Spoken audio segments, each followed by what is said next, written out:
লক্ষ্মীপুরে ২৯২টি সরকারি প্রাথমিক বিদ্যালয়ের লাইব্রেরি কর্নার উদ্বোধন করা হয়েছে। বৃহস্পতিবার সকালে ফিতা কেটে আনুষ্ঠানিকভাবে লাইব্রেরি কর্নারের উদ্বোধন করেন চট্টগ্রাম বিভাগের কমিশনার ডক্টর মোহাম্মদ জিয়াউদ্দিন।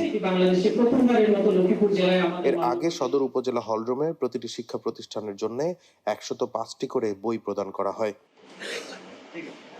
এ সময় জেলা প্রশাসক রাজীব কুমার সরকারের সভাপতিত্বে বিশেষ অতিথি হিসেবে উপস্থিত ছিলেন পুলিশ সুপার মোহাম্মদ আক্তার হোসেন, অতিরিক্ত জেলা প্রশাসক সম্রাট খিসা, সুরাইয়া আক্তার লাকি, জেলা প্রাথমিক শিক্ষা কর্মকর্তা মোহাম্মদ সাজ্জাদ, সদর উপজেলা নির্বাহী কর্মকর্তা জামশেদ আলম রানা সহ আরো অনেকে।